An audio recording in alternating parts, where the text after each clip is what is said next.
Ada. Dan ini masalah khilafiyah.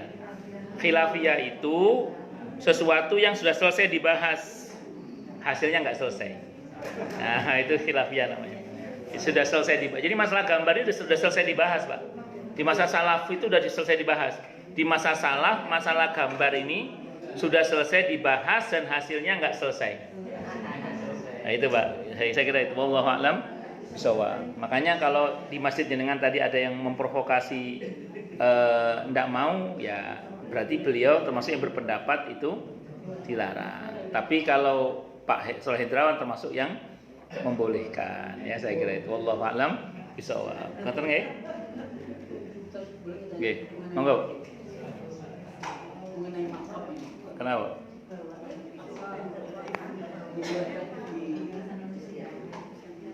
Di depan masjid, setelah itu ditata dengan kaki, ada pantainya,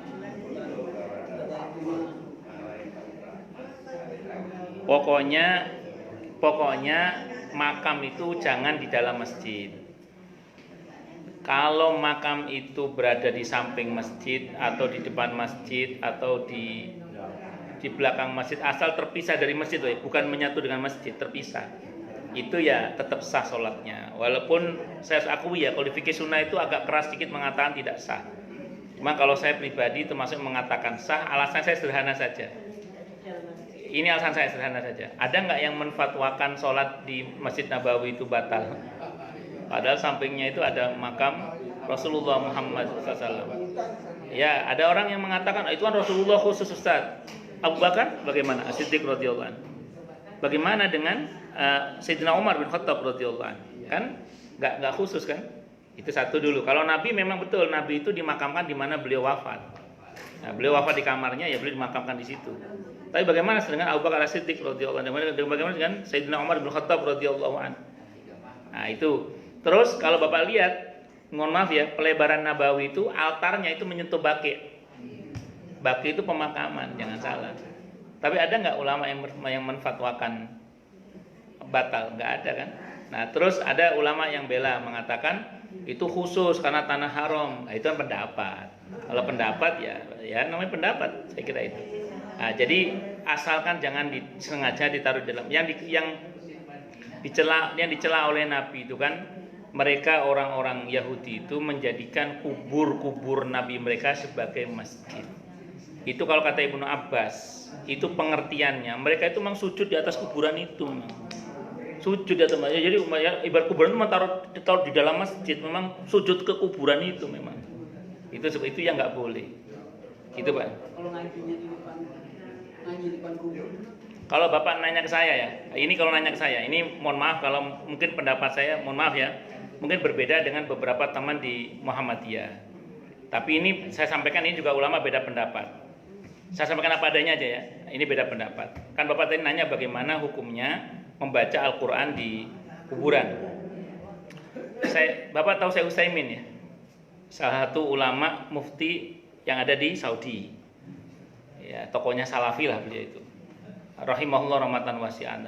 Beliau itu pernah ditanya, Pak, Syekh, bagaimana membaca Al-Quran untuk mayit itu bagaimana menurut Anda, bermanfaat atau tidak? Kata beliau, fihi qaulani. Dalam masalah ini ada dua pendapat, kata beliau. Beliau ngomong apa adanya, ada dua pendapat. Walakinna sahih yang sahih itu bermanfaat, kata beliau. Imam Nawawi ditanya juga, ya Imam Nawawi bagaimana pembacaan Quran untuk si mayit? Kata beliau, yang masyhur dalam mazhab Syafi'i nggak sampai, tapi yang sahih adalah sampai, bermanfaat, kata beliau. Itu kata Imam Nawawi. Imam Ahmad bin Hambal, Imam Hambali, gurunya Imam Bukhari itu, yang terkenal hafal 1 juta hadis itu ada dalam kitab Al-Qurtubi, At-Tadhkir Imam Al-Qurtubi. Satu saat beliau itu melintas di sebuah kuburan, ada wanita baca Quran. Kata beliau bilang sama muridnya, sampaikan ke wanita itu jangan baca Quran di kuburan, bid'ah, kata beliau. Akhirnya Imam Hambali dikejar sama temannya sesama ulama ya. Ya Imam Ahmad, apa pendapat Anda tentang mubasyir? Kata beliau hadisnya sahih, saya ambil hadisnya, kata Imam Ahmad. Kata temannya yang ulama juga, mubasyir berkata sebuah hadis dari Abdullah bin Umar. Ketika mau meninggal, Abdullah bin Umar bilang kepada anak-anaknya lah wasiat, nanti tolong di jenazah saya bacakan permulaan surah Al-Baqarah dan akhirnya. Permulaan surah Al-Baqarah dan akhirnya. Kata Imam Ahmad kepada santrinya, masuk ke dalam kuburan lagi, bilang sama wanita tadi, nggak bid'ah. Itu Imam Ahmad. Ya, ini saya sampaikan apa adanya. Jadi beliau pernah punya dua pendapat yang berbeda. Terus kalau hadis Nabi ini yang saya angkat langsung ke Rasulullah ya, saya angkat langsung ke Rasulullah. Pernah dengar nggak hadis tentang Rasulullah itu ketika dalam satu kajian, beliau nanya, mana si fulan tukang sapu masjid? Meninggal ya Rasulullah. Saya kok nggak diberitahu, kata Nabi. Karena saya pikir orang nggak penting, Anda lagi istirahat, kita langsung makamkan aja jenazahnya. Kata Nabi, mana kuburannya? Ditunjukkan kuburannya. Beliau sholat jenazah di situ. Saya mau tanya sekarang, dalam sholat jenazah baca Fatihah nggak? Quran bukan itu? Nah, itu yang dipakai dalil Pak oleh sebagian ulama yang membolehkan. Tapi saya harus mengakui Pak, ada sebagian ulama yang melarang juga. Dalilnya apa yang melarang coba? Jangan bacakanlah rumahmu Al-Quran. Karena rumah yang tidak pernah dibaca Al-Quran itu seperti kuburan. Nah, itu dipahami oleh sebagian para ulama, itu dalil yang melarang orang baca Quran di kuburan. Tapi ada yang memahami lain lagi. Itu maksudnya bukan itu. Maksudnya adalah rumah yang nggak pernah dibaca Al-Quran itu angker kayak kuburan. Ada yang mengatakan begitu. Tapi ya sudahlah. Ini kalau mau kita perdebatkan sampai kiamat kurang 2 hari. Nggak selesai. Jadi maksud saya gini. Anda kalau mau ziarah kubur misalnya, sudah bismillah, assalamualaikum ya ahla diyar, minal wal muslimin, sallallahu alaihi wasallam afiyah. Kita doakan. Ya, jangan sampai yang penting kan mendoakan ya toh. Nah, itu yang paling penting. Terlepas dari beda pendapat boleh atau tidaknya membaca Al-Qur'an, yang penting itu mendoakan, ucapkan salam, mendoakan. Jangan datang sama orang tua, B, saya datang B. Ini B, dikasih apa? Kembang. Udah B, saya pulang B ya. Itu saya ngebayangin bapaknya di kuburan, gak ngucap salam, gak dongo ngenai kembang, dikira kuda lumping apa gitu ya. Takutnya gitu. Saya kira gitu Pak ya, saya kira. Wallahu alam bisawab. Kan di Indonesia kan begini Pak. Nggih. Dulu orangnya kan dikirim ke sana ke Arab ya ke sekolah. Pulang ke sana dia berpetua kan. Kalau ada meninggal, jadi dikubur di masjid. Nah, ternyata sekarang kan ada di pengaruh-pengaruh itu, sekarang pelebaran masjid itu, ya otomatis kan dekat itu, tapi tidak begitu kalau tidak mau kan nggak apa-apa kan. Wallahu a'lam bishawab. Tapi yang jelas maksud saya gini Pak, itu memang gini, pelebaran Nabawi itu ulahnya seorang gubernur itu Mas. Ulah seorang gubernur. Tapi yang saya persoalkan, oke lah kan udah terjadi kan, udah terjadi. Tapi yang saya maksud adalah tidak ada satupun ulama yang menfatwakan batal itu maksud saya Pak. Maksud saya gitu maksud saya. Tidak ada seorang pun yang menfatwakan batal itu. Ya, tapi walaupun saya ulang ini ulama apa beda pendapat ya, saya kira itu. Allah alam bisawab. Bisa kan kadang-kadang siapa yang bicara, siapa yang dibacakan. Hadis juga begitu. Saya ikutin kajian kitab kuning di TVRI. Kelas 1 yang Bukhari itu ya. Ya itu doa apa S3 dia. Iya. Ketika dibaca Rasulullah itu sholat tarawihnya 4-4-3. Sahih banget. Tapi jamaahnya, loh itu kan ini sahih. Kalian aja nggak mau ngikutin. Banyak kan orang lagi pada nggak mau. 23 siapa yang mau? Nah ini bagaimana tuh? Salah itu juga ya masalah. Jangan yang ngajak atau jamaahnya yang. Jadi gini, jadi gini. Saya mau sampaikan ini karena ini di kantornya Muhammadiyah, saya sampaikan apa adanya juga. Karena saya yakin teman-teman Muhammadiyah kan adanya apa dadanya lapang-lapang semua lah. Iya, saya sampaikan apa adanya aja. Saya itu dulu, saya ini orangnya lengkap itu. Dulu dosen falak saya itu salah satu di Majelis Tarjih Muhammadiyah. Pembimbing penguji skripsi saya itu salah satu dari orang penting di Majelis Tarjih Muhammadiyah Jawa Timur. Jadi tapi dosen usul fikih saya ya NU gitu. Terus dosen pemikiran Islam saya itu orang Persis. Jadi di otak saya ini lengkap, Persisnya ada, NU-nya ada, Muhammadiyahnya ada. Terus lengkap ya segala karu-karuannya. Ya, tapi saya mau terangkan, tapi nggak apa-apa. Saya mau terangkan gini. Maksud saya terkait dengan masalah taraweh yang 4-4-3 sama yang atau yang 2-2 salam lah ya. Terlepas dari formasinya 11 atau yang 23, terlepas dari itu ya. Saya mau sampaikan gini.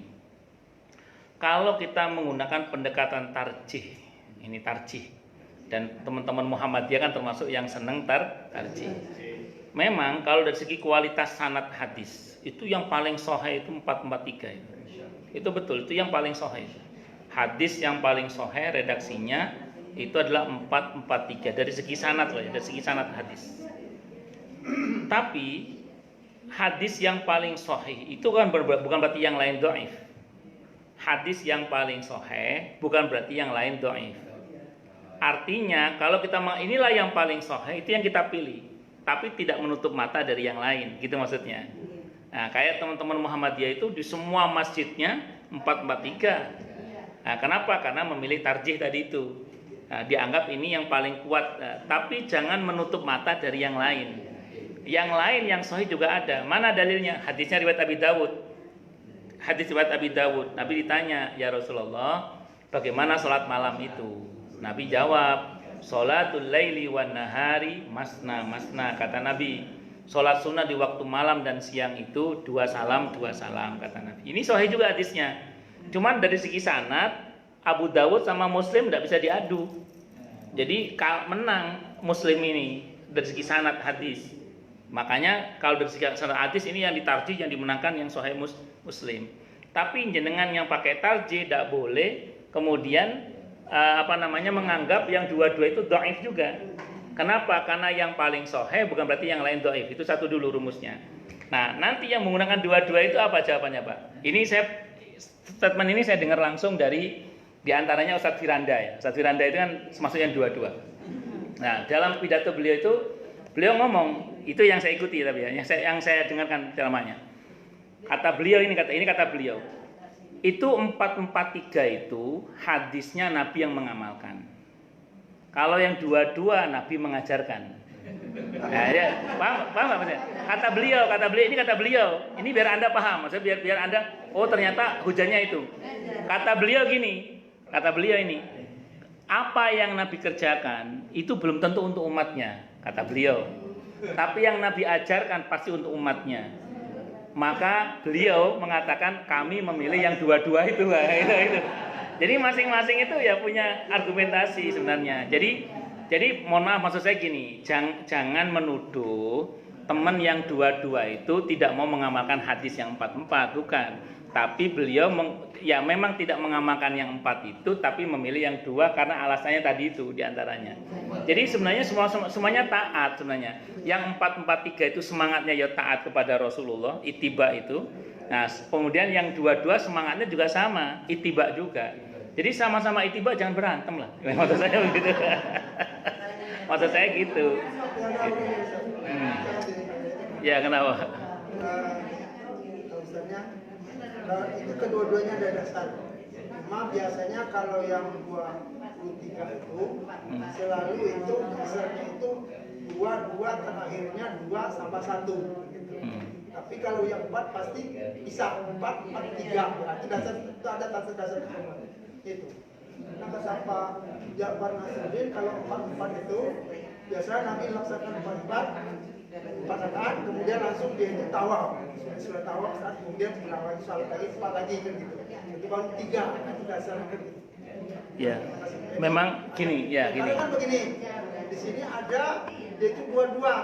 Tetapi terakhir nanti 21. Artinya kan 3 kalau dasar yang ada pegangan itu. Dasarnya kan gitu. Ya, terus. Sami-sami. Ya, itu apa yang Bapak lakukan itu salah satu dari pendapat ya. Dari pendapat. Penjelasan seperti itu ya banyak. Ya enggak apa-apa. Itu kan pendapat ya. Itu pendapat. Jadi kalau yang saya ketahui sih sebenarnya ya antara sholat malam dengan sholat witir itu tidak dikenal paket sebenarnya. Jadi kalau 4 itunya harus 3. Kalau misalnya 2 witirnya harus 2-1 itu sebenarnya bukan paket. Kenapa saya katakan bukan paket? Karena ternyata hadis tentang witir kan banyak. Hadis tentang witir itu. Kadang Nabi witir di awal malam. Kadang Nabi witir di akhir malam.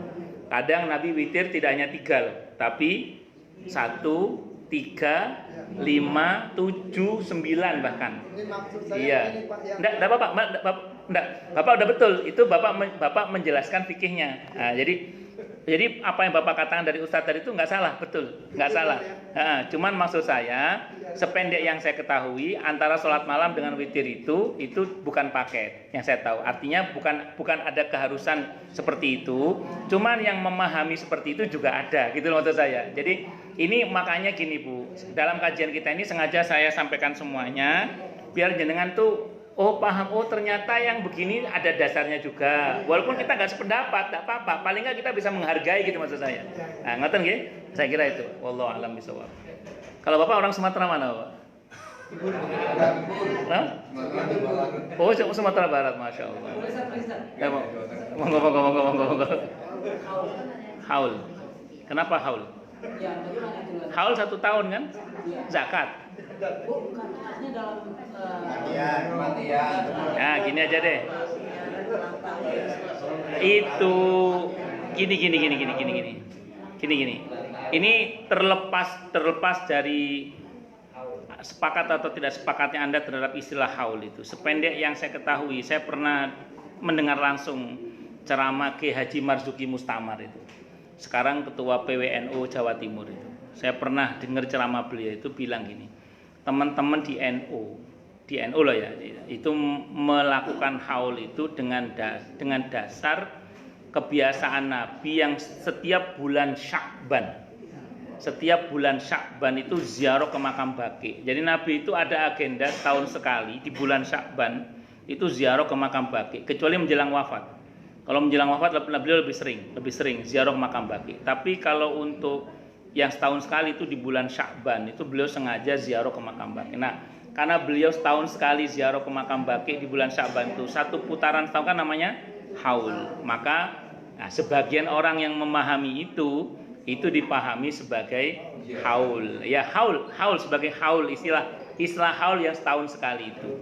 Tapi yang pasti, saya ulang yang pasti, sependek yang saya pahami, kalau memang teksnya demikian adanya, maka pasti multi tafsir. Kan ya kayak gini loh Pak, kayak gini misalnya. Bapak kan ada kewajiban berbakti pada orang tua. Rincian berbakti itu bagaimana kan tidak disebutkan secara detailnya selain dari yang ada di surah Al-Isra 23-24 itu kan. Nah, yaitu ada perintah untuk berdoa, menyayangi mereka dengan tidak boleh membentak dan seterusnya. Tapi untuk praktek rinciannya bagaimana berbuat baik pada orang tua itu kan ma'ruf. Masing-masing kita bisa berbeda-beda.